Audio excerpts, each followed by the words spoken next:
লেখাপড়া করবেন নাকি কন্টেন্ট ক্রিয়েটর হয়ে বাবা মাকে ওডি কার গিফট করবেন বা বাড়িঘর করবেন, কোনটা করবেন? তো আপনাদের উত্তরটা অবশ্যই জানাবেন, কারণ আপনাদের উত্তরের অপেক্ষায় রইলাম।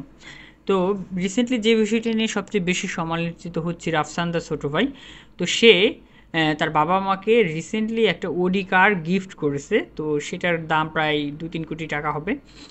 তো এই বিষয়টা নিয়ে সবাই তাকে ট্রল করতেছে বা তাকে নিয়ে সবাই কথা বলতেছে।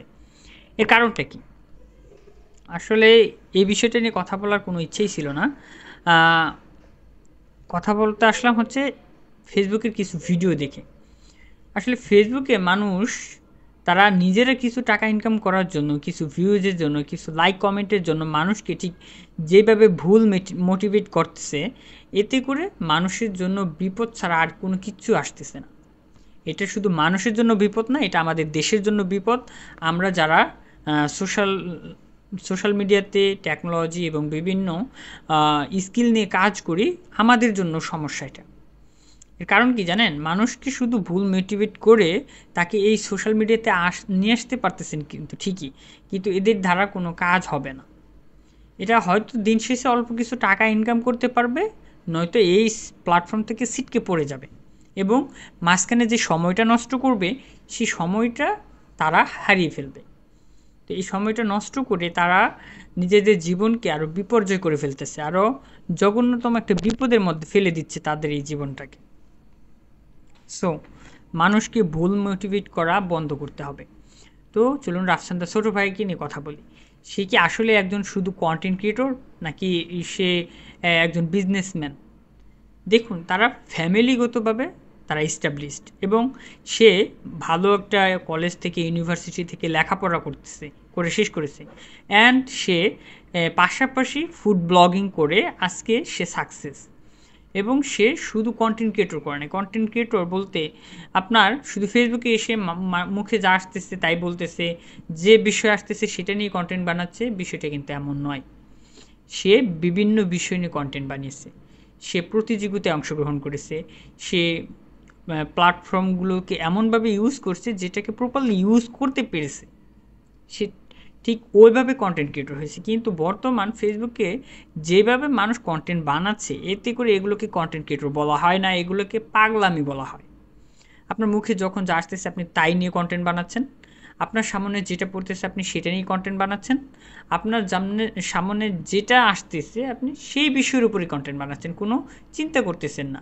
আপনি ফেসবুকে সাধারণত যে এইটা নিয়ে কন্টেন্ট বানাচ্ছেন যে মানুষের ভিডিওতে লাইক কমেন্ট করলে আপনার ফলোয়ার বাড়বে, এঙ্গেজমেন্ট বাড়বে, আপনার ভিউ বাড়বে, আপনার টাকা ইনকাম হবে, এই একটা বিষয়। শুধু এই বিষয়টাকে কি কন্টেন্ট বলে? এটাকে পাগলামি করা বলে, আর মানুষকে ভুল মোটিভেট করা বলে। রাফসান দা ছোটো ভাই সে কন্টেন্ট বানানোর পাশাপাশি সে বিভিন্ন রিসার্চ করেছে, রিসার্চ করে আজকে সে একটা ব্যবসা দাঁড় করাচ্ছে এবং সে একটা বাজারে পানীয় নিয়ে এসেছে, ড্রিঙ্ক, 7 আপ বা কোকাকোলা বা মোজো বা স্প্রাইট, এইসবের মতোই একটা পানীয় ড্রিঙ্ক সে বাজারে নিয়ে এসেছে। এবং এটা হচ্ছে আমাদের বাংলাদেশি কন্টেন্ট ক্রিয়েটর রাফসান দা ছোটো ভাইয়ের একটা প্রোডাক্ট, সে নিজে রিসার্চ করে এটাকে তৈরি করেছে এবং সে আজকে সাকসেস, এই প্রজেক্টের উপর সে সাকসেস। সে কি শুধু কন্টেন্ট ক্রিয়েটর বা সে শুধু কি কন্টেন্ট নিয়েই ফেসবুকে, ইউটিউবে পড়ে রয়েছিল? না, মোটেও না। সে শুধু এই বিষয়টা নিয়েই পড়ে রয় নাই, সে এইসব রিসার্চ করে সে যে আজকে প্রজেক্ট তৈরি করেছে, সে যে আজকে বিজনেস দাঁড় করিয়েছে, সে বিজনেসের উপর সাকসেস। এবং আপনি শুধু ফেসবুক নিয়ে পড়ে রয়েছেন, আপনি চাকরি বাকরি ছেড়ে দিয়ে আজকে ফেসবুকে, ইউটিউবের পিছনে দৌড়াচ্ছেন কেন? আপনি চাকরি করুন না, আপনি চাকরির পাশাপাশি যেটা পারেন সেটা করেন। রাফসান দা ছোটো ভাই তার ফ্যামিলিগতভাবে এস্টাবলিশড, তারা ফ্যামিলিগতভাবে শুধু কন্টেন্ট নিয়ে পড়েছিল এবং এই রিসার্চ করেছে, অ্যান্ড সে আজকে সাকসেস হয়েছে, সে এই প্রজেক্ট নিয়ে কাজ করতেছে। এবং আগামীতে এটা হতে পারে প্রাণাপ, 7 আপ, স্পিড, এইসবের মতো করে অনেক বড় একটা প্রজেক্ট হয়ে দাঁড়াবে বুদো ড্রিঙ্ক, এবং এটা কোটি টাকায়, হাজার হাজার কোটি টাকায় টার্ন ওভার করবে এই ব্যবসা, যদি সে এটা ধৈর্য ধরে রাখতে পারে। আসলেই আমার কথাগুলো আনইজি ফিল হতে পারে, বাট এইগুলোই সত্যি, এটাই সত্যি 100%। তো আমি মনে করি না যে এই বিষয়টাকে নিয়ে ট্রল করার কোনো প্রয়োজন রয়েছে। আপনি মানুষকে এমনভাবে বলতেছেন যে মানুষ এখন সেই তার চাকরি বাকরি ছেড়ে, বিভিন্ন কৃষিকাজ ছেড়ে, বিভিন্ন ধরনের যে কাজ করতো, সেই কাজকর্ম ছেড়ে সে একটা মোবাইল কিনে ফেসবুক এবং ইউটিউবের পিছনে সময় দেওয়া শুরু করে দিয়েছে। বিশেষ করে এই রাফসান দা ছোটো ভাইকে নিয়ে ট্রল করার পর থেকে আরও এটা বেশি হচ্ছে। এর কারণ কি জানেন? কারণ আপনার সামনে প্রতিদিন যদি একটা বিষয় যদি আপনার সামনে বারবার ঘুরপাক খায়, বারবার একটা বিষয় আপনার ব্রেনে অ্যাটাক করে, আপনি কিন্তু ওই বিষয়টার উপর মন স্থির করে ফেলবেন এবং আপনি ওটাতে অভ্যস্ত হয়ে যাবেন এবং আপনি মনে করবেন যে ওটাই আপনার জন্য সঠিক। কিন্তু না, আপনি যেখানে যে কাজ নিয়ে পড়ে আছেন সেই কাজ করেন, যে চাকরি করতেছেন সেটাই করেন, যে কৃষিকাজ করতেছেন সেটাই করেন। আজকে যদি আপনি কৃষিকাজ ছেড়ে দেন তাহলে দেশ উন্নতি হবে না। আজকে যদি আপনি চাকরি ছেড়ে দেন সে কোম্পানি উন্নতি হবে না, সে দেশের জন্য আপনার কোনো লাভ হবে না। আপনি ফেসবুক থেকে ইনকাম করবেন, কয় টাকা ইনকাম করবেন? আপনার কি নিশ্চয়তা আছে যে আপনি ফেসবুক থেকে ইনকাম করতে পারবেন? আপনার কি নিশ্চয়তা আছে আপনি ইউটিউব থেকে ইনকাম করতে পারবেন? আমি 2021 সাল থেকে ইউটিউবিং শুরু করেছি, ফেসবুকিং শুরু করেছি, এখনও পর্যন্ত আমার ইনকাম নিশ্চিত হয় নাই। আমি মনিটাইজ করেছি কিন্তু ঠিকই, আমি আমার চ্যানেল মনিটাইজ করেছি, ফেসবুক পেজ মনিটাইজ করেছি, কিন্তু আমার ইনকাম নিশ্চিত হয় নাই। আমি ফেসবুক থেকে ইউটিউব থেকে এখনও পর্যন্ত ইনকাম করতে পারিনি। তাহলে আমি যদি আজকে চাকরি না করতাম তাহলে আমি এই ফেসবুক ইউটিউবের উপর ভরসা করে কি চলতে পারতাম? আমার লাইফে যে এনজয়ের সময়গুলো, যে ইয়াগুলো, এগুলো কি আমি করতে পারতাম? না, শুধু উল্টোপাল্টা কন্টেন্ট বানিয়ে সোশ্যাল মিডিয়াতে ভাইরাল হলেই হবে না। একটা সময় আসবে যখন মানুষ আপনাকে খাবে না বা মানুষ আপনাকে চিনবে না।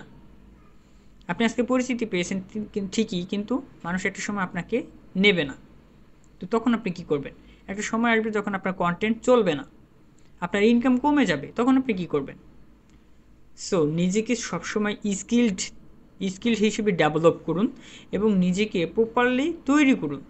যেইভাবে তৈরি করবেন, যে এমনভাবে তৈরি করবেন যাতে করে মানুষ আপনাকে একটা সময় খুঁজে বের করে, সার্চ দিয়ে বের করে, এবং আপনি নিজের ব্যবসা দাঁড় করাবেন। শুধু কন্টেন্টের উপর পড়ে থাকলে হবে না। এদেশে হাজারো ছেলে মেয়ে রয়েছে যারা আজকে এই ফেসবুক ইউটিউব ছাড়াই তারা আজকে ইস্টাবলিশড। জাস্ট কয়েকটা উদাহরণ দিই। ফ্রিল্যান্সার নাসিম ভাই, সেও কিন্তু একজন কন্টেন্ট ক্রিয়েটর হয়েছিল, কন্টেন্ট ক্রিয়েটর ছিল ফ্রিল্যান্সিংয়ের পাশাপাশি। সে আজকে কন্টেন্ট ক্রিয়েটর করে না, কন্টেন্ট ক্রিয়েট করে না, কিন্তু ইউটিউবে মাঝে মাঝে ভিডিও দেয়, ইউটিউবে কন্টিনিউ ভিডিও দেয়, কিন্তু সে ফেসবুকে নেই, যেহেতু তার পেজ আছে। ফেসবুকে নেই কিন্তু তার পেজ আছে, সেখান থেকে তার ইনকাম হচ্ছে, কিন্তু সে রেগুলার আমাদের মতো সুটকেসাটকি কন্টেন্ট সে বানায় না। সে তার কাজ নিয়ে, সে তার প্রফেশন নিয়ে পড়ে রয়েছে। সে যদি আজকে চায় যে প্রতিদিন কন্টেন্ট ক্রিয়েট করবে, সে কিন্তু কন্টেন্ট ক্রিয়েট করতে পারবে। জুবায়ের আহমেদ যে অ্যান্ড্রয়েড অ্যাপস ডেভেলপার, এরকম করে যদি আমরা দিই। তারপর হচ্ছে সাদমান সাদিক, এরাও কিন্তু কন্টেন্ট ক্রিয়েটর করে, কিন্তু এদের যে প্রফেশন, সে কিন্তু প্রফেশন নিয়ে আসে। 10 মিনিট স্কুলের প্রতিষ্ঠাতা আয়মান সাদিক, সে কিন্তু তার প্রফেশন নিয়ে আসে। মুনজেরিন শাহিদ, সে কিন্তু স্পোকেন ইংলিশ এই প্রফেশন নিয়েই আসে, সে কিন্তু কন্টেন্ট ক্রিয়েট করতেছে এবং তার প্রফেশনটা নিয়েও আসছে। তার কিন্তু হাজার হাজার স্টুডেন্ট রয়েছে, লক্ষ লক্ষ স্টুডেন্ট রয়েছে। তো এই বিষয়গুলোকে যদি আমরা এড়িয়ে যাই, তাহলে তারা কি আজকে এই সে চিন্তা করলো আমার তো একটা প্রফেশন দাঁড়িয়েছে, আমার তো মিলিয়ন মিলিয়ন সাবস্ক্রাইবার রয়েছে, ফলোয়ার রয়েছে, তাহলে আমি আর এই স্পোকেন ইংলিশ এই কোর্সটা করি কী করব? আমি এইগুলো মানুষকে উপহার দিয়ে কী করব? আমি মানুষকে কী স্কুলে শিখাবো? আমি আর মাস্টারি করে কী করবো? আমি এখন কন্টেন্ট ক্রিয়েটর করলেই আমার ইনকাম হবে। সে যদি এটা চিন্তা করে, তাহলে আজকে সে আর আপনাদেরকে শিখাতে পারবে না। সে যে আপনাদেরকে স্পোকেন ইংলিশ শিখাবে, সে আর এটা শিখাতে পারবে না।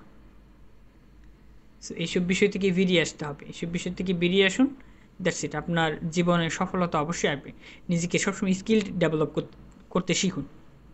লেখাপড়া করতেছেন, লেখাপড়ার পাশাপাশি কোনো মেকানিক্যাল কাজ শিখুন, কোনো ইলেকট্রিক্যাল কাজ শিখুন, কোনো ব্যবসা রান করানোর চেষ্টা করুন, যে ব্যবসা দিয়ে দেশ এবং নিজে উন্নত হতে পারবেন এবং দেশের 10 জন মানুষকে উন্নত করতে পারবেন বা 100 জন মানুষকে উন্নত করতে পারবেন। এরকম একটা পরিকল্পনা করুন, একটা রিসার্চ করুন। একটা মোবাইল কীভাবে বানায় এটা নিয়ে রিসার্চ করুন, একটা কম্পিউটার কীভাবে বানায় সেটা নিয়ে রিসার্চ করুন। যেমন রাফসানদের ছোটো ভাই একটা ব্লু ড্রিঙ্ক, এটা লিচুর একটা ফ্লেভার, এখানে এই একটা ড্রিঙ্ক কীভাবে আপনি তৈরি করতে পারেন, সেরকম একটা নিয়ে রিসার্চ করুন। একটা সাইকেল কীভাবে তৈরি করা হয় সেটা নিয়ে রিসার্চ করুন না। কন্টেন্ট ক্রিয়েটরের উপর রিসার্চ করতে যাবেন কেন আপনি? সোশ্যাল মিডিয়াতে আসার ইচ্ছা, তাহলে এখানে রিসার্চ করুন। একটা অ্যাপস কীভাবে তৈরি করতে হয় সেটা নিয়ে রিসার্চ করুন। বিভিন্ন বিষয় রয়েছে, আমরা যদি চাই, বিভিন্ন বিষয় রয়েছে, এসব বিষয় নিয়ে কথা বলেন, এসব বিষয় নিয়ে কাজ করুন, অবশ্যই সাকসেস পাবেন ইনশাল্লাহ।